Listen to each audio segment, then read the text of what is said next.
Hayat neden seni hep aynı yerden sınar? Bunu daha önce de yaşadığını hissediyorsan aynı duygu, farklı isimler.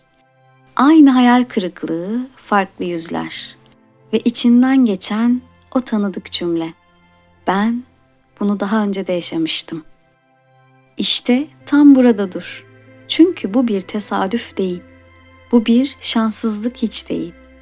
Ve kesinlikle senin yetersizliğin de değil. Hayat seni aynı yerden yanlış yaptığın için sınamaz. Hayat seni aynı yerden henüz orada değişmediğin için sınar. Ve bunu fark ettiğin anda bu konuşma artık sadece bir video olmaktan çıkar. Bir eşik haline gelir. Çünkü insan bazı şeyleri defalarca yaşar ama ilk kez gerçekten anladığında değişim başlar. Anlamak zihinsel bir fark ediş değildir. Anlamak bedende bir gevşeme, kalpte bir netlik, davranışta bir cesaret yaratır. Hayat işte bu cesareti görmek ister. Şimdi gel bunu gerçekten anlayalım. İnsan değiştiğini hissedebilir. Daha bilinçli olduğunu düşünebilir. Artık eskisi gibi olmadığını söyleyebilir. Ama hayat şuna bakar. Davranış değişti mi? Psikoloji bize şunu söyler. Bilinçaltı öğrenmediği dersi tekrar ettirir. Ve tekrar eden şey olay değil, tepki biçimidir. Sen aynı yerde üzülüyorsan, aynı noktada tükeniyorsan, aynı insan tiplerinde sıkışıyorsan, orada seninle ilgili hala konuşulmak isteyen bir şey vardır. Çoğu insan neden hep bana denk geliyor diye sorar. Oysa asıl soru şudur. Ben bu döngünün neresindeyim? Hayat aslında sana bağırmaz. Hayat fısıldar. Ama sen fısıltıyı duymadığında sesi yükseltir. İlk başta küçük işaretler gelir. Hafif bir huzursuzluk, içten içe rahatsız eden bir his. Sonra aynı durum biraz daha sert yaşanır. En sonunda da artık yeter dedirten bir kırılma olur. Bu ilahi düzenin dilidir. İlahi düzen asla cezalandırarak öğretmez.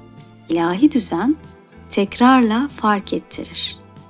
Kader çoğu kişinin sandığı gibi sabit bir yazgı değildir. Kader, bilinç seviyesine göre değişen bir olasılıklar alanıdır. Aynı olay iki farklı bilinçte iki farklı sonuç doğurur. İşte bu yüzden biri aynı sınavda defalarca takılırken bir başkası aynı noktadan geçip yoluna devam eder. Karma burada devreye girer. Karma, geçmiş yaşam masallarından ibaret değildir.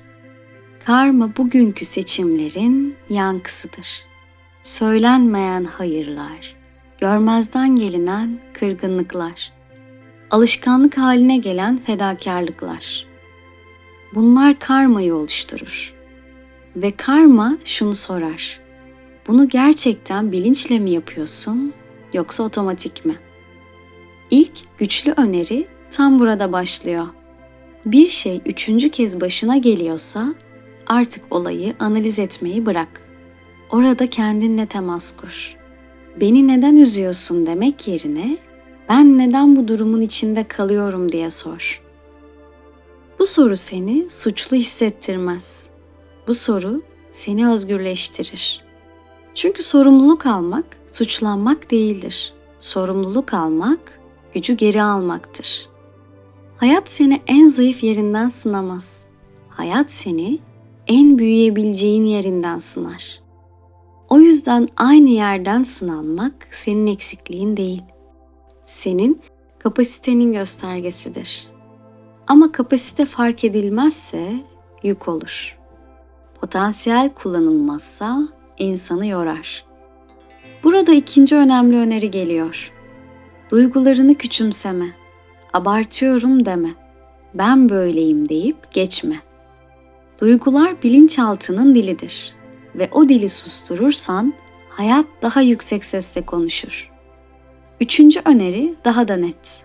Aynı şey seni yoruyorsa ama sen hala biraz daha dayanayım diyorsan, orada sabır değil, kendini erteleme vardır. Ve hayat kendini erteleyen insanı aynı yerde bekletir. İlahi düzen şunu öğretmek ister. Kendini arkaya koyarak ilerleyemezsin. Bir diğer önemli farkındalık, herkesle aynı mesafede olmak zorunda değilsin.